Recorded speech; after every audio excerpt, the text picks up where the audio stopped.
ntuzatana ikibazo n'igihe. Do not fear the seasons you're going bizarangira. through. Because Uko byatangiye ndabizi. Kandi uko bizarangira ndabizi. When you meet he that knows the seasons, you know what happened before. And then when you meet God that knows the seasons, you know what is happening currently. You know what is happening currently. You know what is happening. God prohibited people. God hindered people who are going to stand with Christ. Ajya ahagarara muri preza yacu akamenya ibiri kuba, akamenya ibyo Imana ishaka, akamenya ibyo Imana twifuzaho, ibyo abahanuzi batazi, ibyo aberekwa batamenya. Kristo Yesu nyiribihe, Jesus the owner of seasons. He has no problem because he knows the future. He knows how it shall be. He knows our family. He knows about your wife. He knows about your country. He knows about Africa. Yesu ashimwe cyane. Praise Jesus. Praise God. Let's raise our hands as we give God glory as a sign of victory this evening. I'm called Joseline, and I'm a believer. I love Jesus and his people. I thank the pastor of the ministry for the trust, so we can stand before you as we say something about Jesus. We know you have something to talk about Jesus, but today we'll share the word. Pastor, thank you so much for your trust. We're so scary, but Jesus will be with us, standing in front of beautiful people like you who have revealed Jesus. There are so great preachers that I respect. There are so many prophets in you. We have lots of evangelists within you. Talking to you requires the Holy Spirit of God. I know Jesus has got lots of things left to speak to you. Hallelujah. Hallelujah. Ijambo intego yaryo uyu munsi iravuga ngo Imana numuhuza w'ibihe. Today's theme is God is the mediator of seasons, or may God link us to the seasons. I thank the preachers who have passed by. They preached about God diligently. That's our calling. But I want to speak about he who that makes a calling to come. I want to speak about Jesus that has called Moses, called him in a mindset, and then he reached where God wanted him to do. Hallelujah. I'll speak of he who is above Moses. This is the one that I'm going to conclude about. And the calling has called him. It is good indeed. But it is he that is above Moses. Ibyananiye abamarayika umwami Yesu byose yarabishoboye. Ibyananiye abamarayika Yesu inshuti yanjye byose yarabishoboye. Ibyananiye abamarayika umwami Yesu byose yarabishoboye. Ibyananiye abamarayika Yesu inshuti yanjye byose yarabishoboye. Hallelujah. Hallelujah.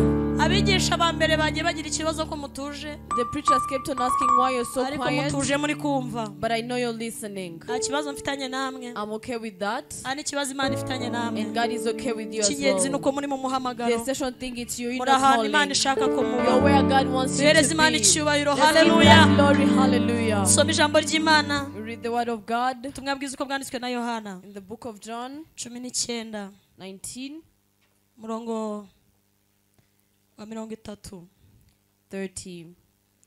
Yohana John 19 chapter 19 verse 30.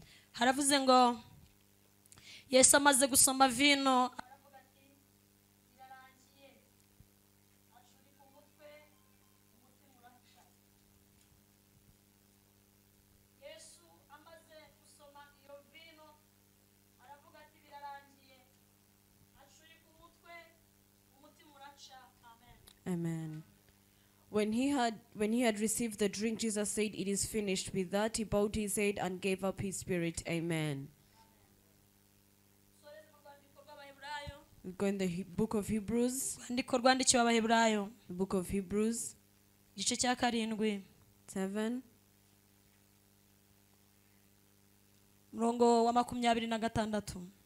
Hebrews 7:26.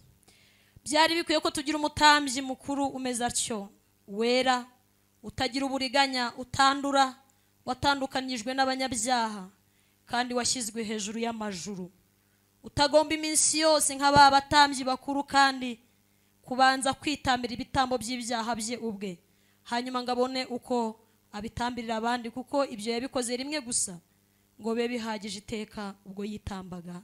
Amen. Amen. Wasoma nawe. Okay. Yesu ashimwe cyane. Praise Jesus. Hallelujah. Hallelujah. Ndashaka kuvuga wahuje ibihe bigakunda. I want to talk about he who connected the seasons. Hagati akabihuza bigakunda. He who was in the midst of the seasons. Byari byaranze gukunda. Seasons that were impossible to come. Nabwiye abantu ndababwira ngo I told people that Imana ibuze intwari mu gihe when God looked, he doesn't get the heroes at the time, he links them into another time. Imana ibuze intwari none, when God misses a hero by this time, muri 2030 he would find him in 2030. uyu munsi abantu bananiwe, today when people are so tired, intwari mu gihe kizaza. God would find heroes in the future time to come. Intwari. God never misses heroes to work, because in his mindset, God is a creator. Hallelujah. Hallelujah. In the time of Moses, God needed him so he can use him to take the Israelites from Egypt, though the long journey of life, going into the basket when he was born, when his own mother hated him, when he was into the water as if he was going to be killed. That was okay with God. What God was thinking about, it is his plan. Because God could see Moses, things are so valuable. It means that his birth, his living, his being, all gender you go through, it's okay with God. It's okay with God. What is essential to God, it is the plan of God and where he wants you to be, where he wants to take you, and what God wants to use you. Amen. Hallelujah. Hallelujah. God is okay with your history.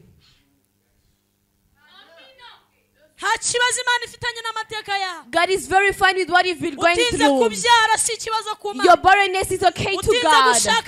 You delaying to get married is okay to God. You delaying to get money is okay to God. What God is thinking about, it is his plan of what he desires to use you, to talk to you, because you stand firmly in your position. In your wrath position, people have some complicity of the history they lived in, the life they have gone through. But that's okay with God, because as we conclude, we shall tell God, God, open our eyes so we can know what you're calling us to do. A round of applause to Jesus. Hallelujah. And when you look well, you read in the Holy Scriptures, God has never used people who are able, but God used the unable people and then he enabled them. He enabled them. Do not fear your history. Do not fear of your living conditions. Do not fear your living conditions. Do not fear where the world is making you live. Do not fear where God has blessed you to be. The essential thing, it is where God shall trust you, because Jesus himself, he is the mediator of seasons. Amen. Amen. Only Jesus was required. We needed Jesus who is beyond Moses. We needed Jesus who is beyond Elijah. We needed Jesus who is beyond Elisha. We needed Jesus who is beyond all the prophets. We needed Jesus so he can link us to the calling. He can link us to the project of God.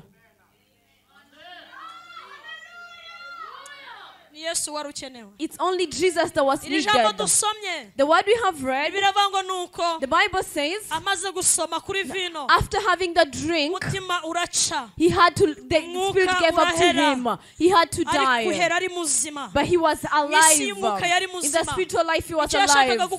What he wanted to do, he had finished it. He had finished what he wanted to do. He wasn't dying, but he was starting the ministry. He wasn't dying, but the act that was essential. He has come to link us to be the mediator of the Old Testament and what is about to start. Jesus, hallelujah. Jesus wasn't dying, but he was continuing the ministry. The Bible says, now unto that, we are waiting for the higher priest. That doesn't require to go where they have to give out the altar, but he needed the blood. Neither needed the blood of the hen, the goat, or any dove. But he himself, he was the only sacrifice and the only priest. And he did it at once. And he was the mediator of seasons. He did it at once. And then he did it and he was finished. He himself was the mediator of God and people. He himself made us enter in the calling. He made us enter in the right place.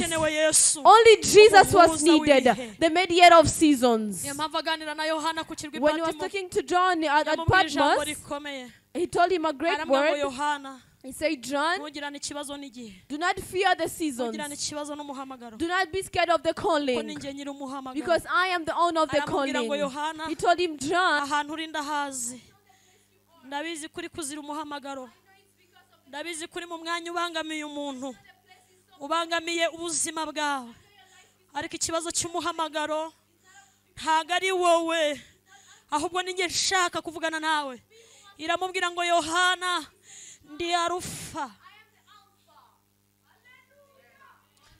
ninjye mpagarara mwitangira, nkamenya ibyo mwitangira, ninjye muhuza w'ibihe, ninjye muhuza w'ibihe, muri Arufa ndimo kandi no muri present ndahari, naho uri ndahari. Yohana, ntugire ubwoba bw'umuhamagaro, ntugire ubwoba bw'ibihe, kuko icyo ngambiriye kukubwira nicyo gikomeye, icyo ngambiriye kuvugana nawe nicyo gikomeye.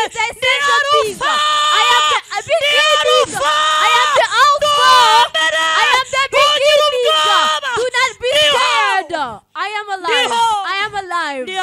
I'm the beginning. I stand in the beginning and declares the end. I even your presence. I know where you're standing. I know how you're living.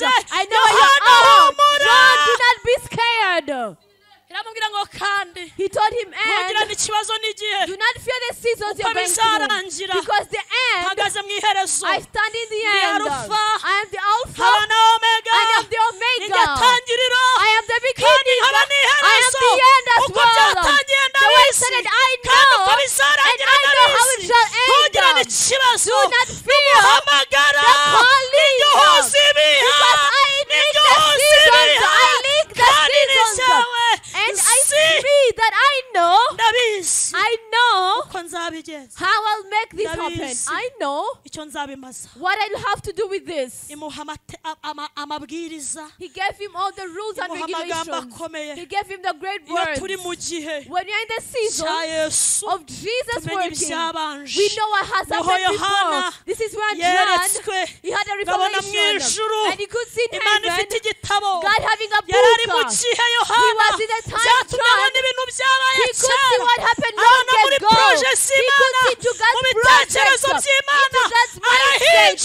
He entered in the mindset because he made the mediator of seasons. When you meet he who owns the seasons, you know what happened long ago. When you meet he that knows the seasons, you know what happened before. And then when you meet God that knows the seasons, you know what is happening currently. You know what is happening currently. You know what is happening currently. You know the history. You know the country. You know the church. You know the things that are present. Jesus needs a person that is in the position, that is in the season, that he talks of what happened before, and knows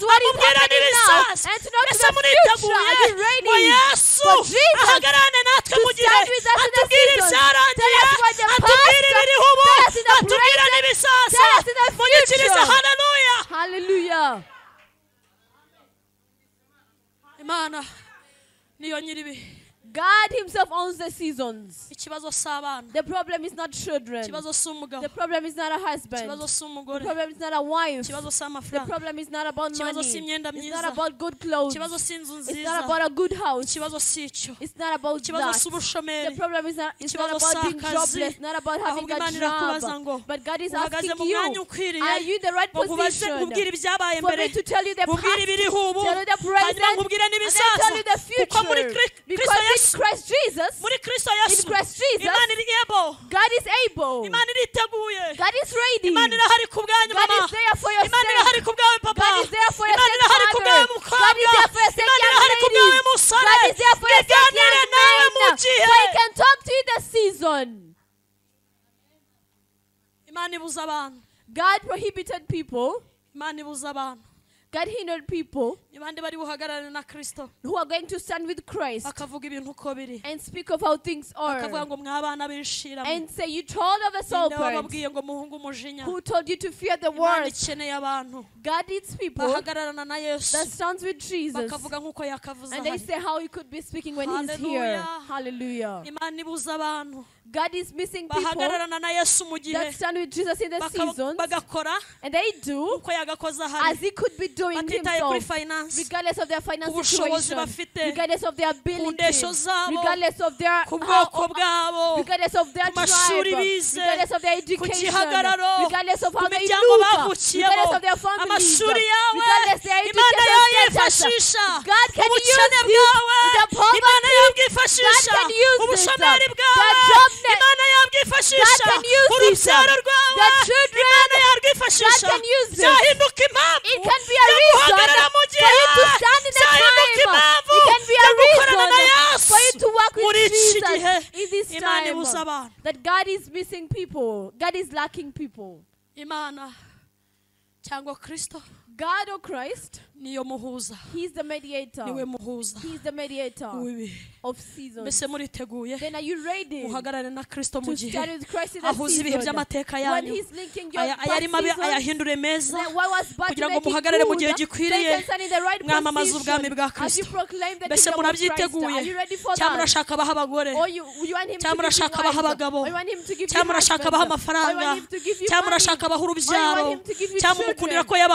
Or you want him to give you children? Or you want him to give you houses?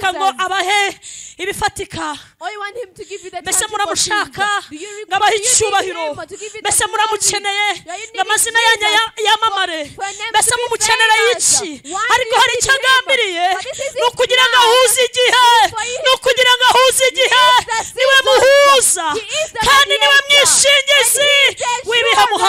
of the seasons you're standing in. May God bless you. God is going to link the seasons because he's the mediator of seasons. And to people who want to be in the calling, the Bible says faith. It is what made Moses, after knowing that he's a Hebrew, he thought that living in Egypt is not so valuable. Then he chose to labor with his fellow because he could see that God's wealth that he has kept for him, it is more what the Egyptians have. And then standing in the calling, he's living some things for Christ. It's not about having ugaragaze kuri mwiza kareka kuba mu mazu meza gusa nubwo nabyari byiza ariko ukemera kubabarana na bene wanyu kugira ngo binjire mu muhamagaro. Imana ibaha umugisha. Kristo niwe muhuza w'ibihe. Yesu niwe muhuza w'ibihe. Aruta Mose na ba Eliya, aruta abahanuzi n'abami. Namwinginze muri iri teraniro ngabahuze n'igihe mwinjire mu muhamagaro kandi mumukore mushize amanga. Imana ibaha umugisha mu izina rya Yesu. May God bless you in the name of Jesus. Ayo mashini baraye tuyakomera icyarimwe. That's for Jesus. Let's do it at once. Kandi Paulo yaranditse, Paul wrote and said nibyo koko that indeed abahamagarwa nawe those who are called by him, bakwiye kubabara.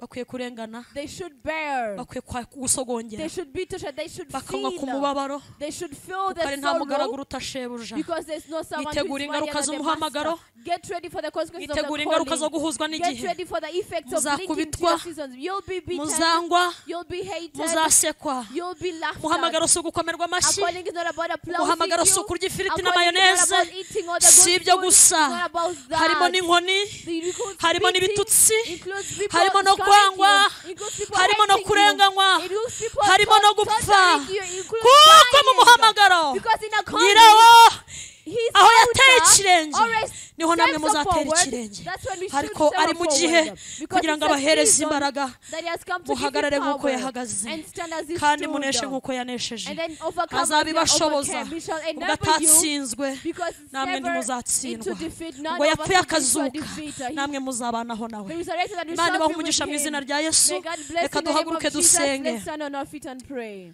Imana niyo muhuza w'ibihe, Kristo God links the niwe seasons. muhuza w'igihe, Christ is the mediator ariko of mwitegure, seasons. But we get ready. muhangane n'ibihe. We stand. Satani arakoresha Fight igihe, over the seasons because the mwinjire devil mu is isi using y'abatinganyi, the time mubabwire of ko nta living mutinganyi uzajya mu ijuru, because there's no one mubigishe to mariage, to teach them about kandi the umutinganyi marriage. nimuganira And being a ntuzamubwire ngo Imana izakwica, muganirize mariage, mubwire icyo Imana yaremye muri Edeni, mwinjire mu gihe, muganire n'igihe, mumenye icyo nyir'ibihe atekereza, muganire n'umusambanyi, muganirize mariage nziza, mubwire ngo ibyo Imana ishaka ni ibi, mwinjire mu gihe gikomeye, mwinjire mu gihe kigoye, mwinjire mu gihe cy'inzara, mwinjire mu gihe cy'akaga, mwinjire mu gihe cyo kurengana, ariko muhagaze mu gihe, kuko muri kumwe na Alufa kandi muri kumwe na Omega.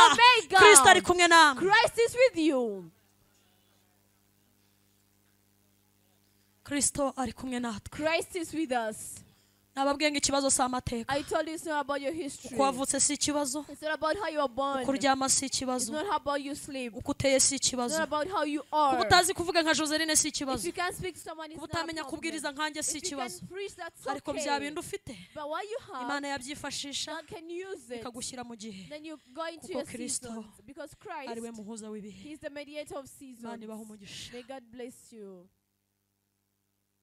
Wa mucuranzi agaruke kuri piano, mushumba nabonye ari wowe uri hafi, uducurangire turirimbe ngo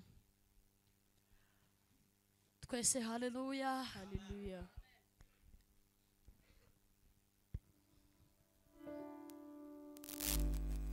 Danera afate mikrofone turirimbane,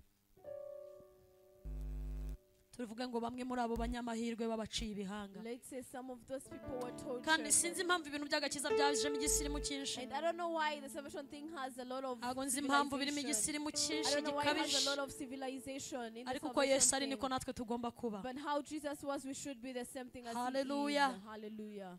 Munyikirize haleluya. Hallelujah. Bamwe muri abo banyamahirwe babaciye ibihanga, abandi barundwa amabuye, babateka mu mavuta, babonagire iri hafi, ndetse gutabarwa kwabo kwari kubasatiriye cyane, umukiza bari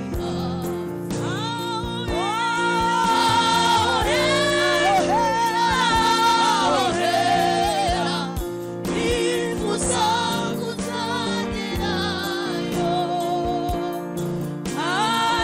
aririmba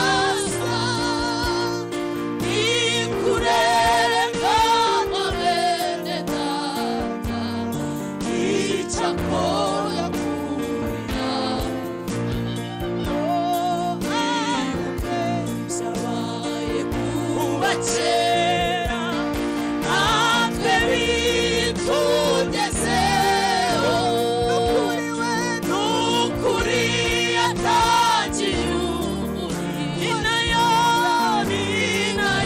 izawusohoza.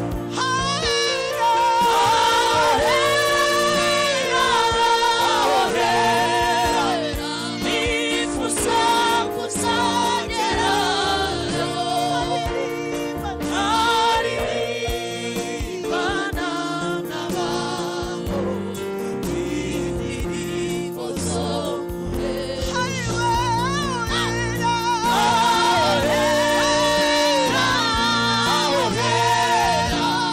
nifuza kuzagerayo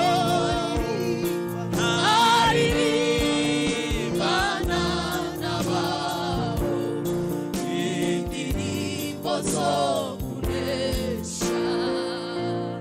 Joseline mbabana dusubiremo kano kantu gato gato, dusubiremo kano konyine twongere.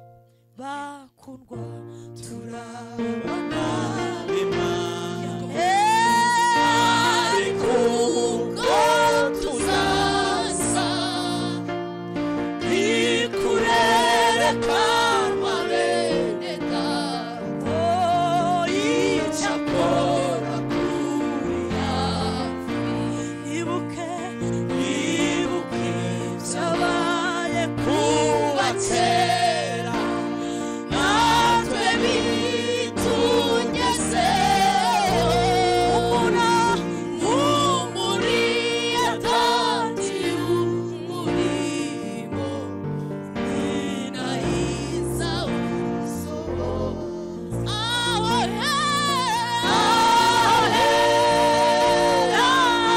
aho hera nifuza kuzagerayo tewe aririmbana n'abaho indirimbo zo kunesha.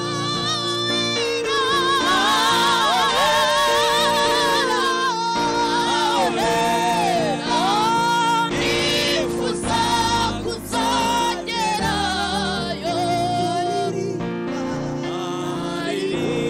aririmbana n'abaho indirimbo zo kunesha. Imana itaradusezeranije ijuru twaba duhomze. heaven, there will be a loss to us. Imana ibaye itaradusezeranije ijuru If He hadn't promised us about heaven, twaba turi gukorera muri esheke tutazakuramo. there will be a total failure.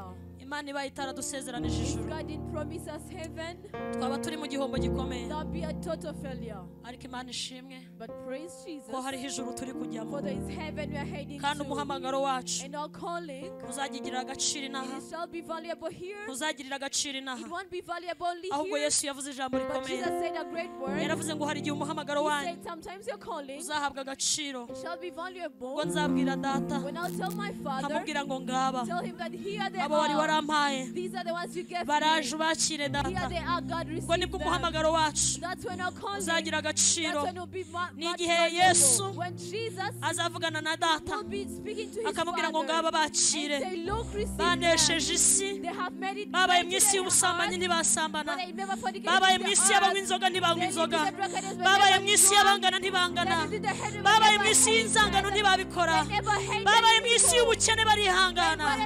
Nibinjire They bear the poverty. umunezero Now enter in the wa joy data. of the Father. Aho niho umuhamagaro This is when the calling uzagira will agaciro. be much valuable. Ndabifuriza kuzabayo. I wish you to be there. Imana ibamugisha. May God bless you. Turagushimiye mwami, We thank you, King. niwe muhuza w'ibihe, You're the mediator of seasons. uruta Mose You're beyond Moses. nubwo wamukoresheje mu gihe cye. Just as you used him in his time. Hallelujah. Hallelujah. Ariko uramuruta But you're beyond him. uruta abahanuzi bose You're beyond all the prophets. nubwo wabakoresheje mu gihe Although cyabo you used them in their season. ariko warabacyuye But you took them. barataha They went home. uruta abatambyi You bose are beyond all the nuko bakoze priests. imirimo yabo Although they did your ministry, bakayikora neza they did it diligently. bari mu gihe cyabo In their seasons, ariko Lord. Kristo But Christ arabaruta is beyond them. haleluya Hallelujah. aruta abami bose Beyond the kingdom. nubwo babaye mu gihe cyabo When they lived in their season, bagakoreshwa n'Imana ibikomeye God used their mighty ariko wisdom. Yesu But Jesus arabaruta is beyond them. niwe arufa He's the Alpha. niwe uhagarara mu itangira Stand in the beginning. niwe umenya ibyatangiye He knows what started. niwe umenya uko He byatangiye knows how it started. kandi ahagarara muri preza And he stands in the praise. ajya ahagarara muri preza He yacu stands in the praise. akamenya ibiri kuba He knows what is akamenya ibyo happening. Imana ishaka He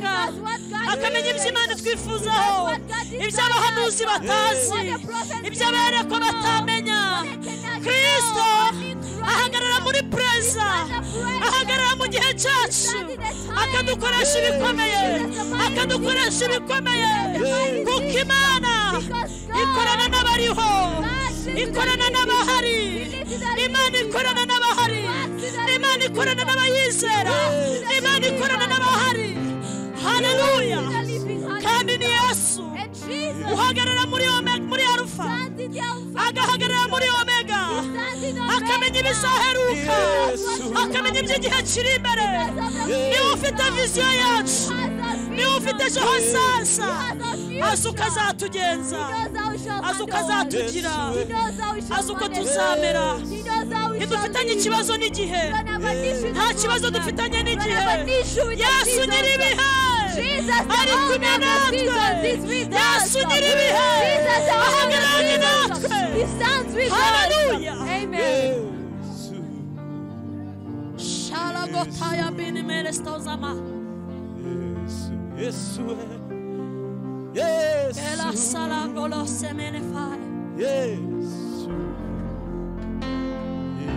Hallelujah haleluya Yesu nyir'ibihe Jesus, the owner of nta seasons. kibazo afite He has no kuko azi problem. igihe kiri imbere Because he knows the azi uko future. bizamera He knows how it shall azi be. iby'imiryango He yacu knows our azi families. iby'abana He knows bacu about our azi iby'abagabo children. banyu He knows about your azi iby'abagore husband. banyu He knows about your azi wife. iby'igihugu He cyacu knows about your azi country. iby'Afurika He knows about azi Africa. iby'Amerika He knows about the azi USA. iby'Europe He knows about azi Europe. iby'Australia He knows about Yesu Australia. nyir'ibihe Jesus, the owner ajya of ahuza seasons. igihe He made yes ajya the ahuza seasons. igihe Jesus links the akagishyira mu seasons. bihe And he can know the eko seasons. saraberima Hallelujah.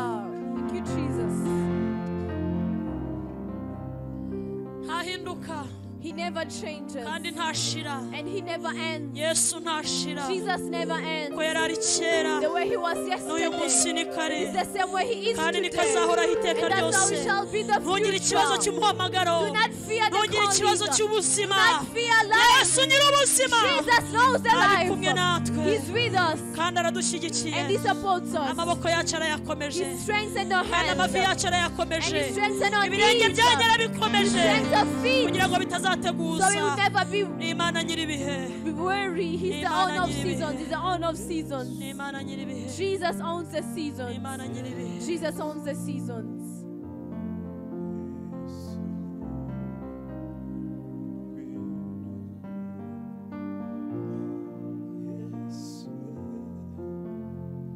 mananduhurira amaso yanjye ku misozi Gutabarwa kwanjye ava he mubimbwire Uwiteka niho guturuka ku Mana yaremye ijuru n'isi Uwiteka niho guturuka ku Mana yaremye ijuru n'isi Uwiteka niho guturuka ku Mana yaremye ijuru n'isi Imana ni ukuri n'ibibiteka Imana ni ukuri n'ibibi byose iteka Imana ni irinda ubugingo bwawe neza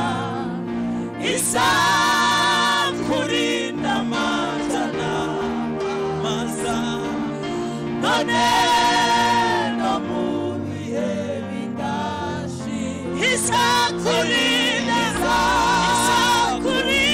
amanza n'amaza none no mu bihe bidashi izakurinda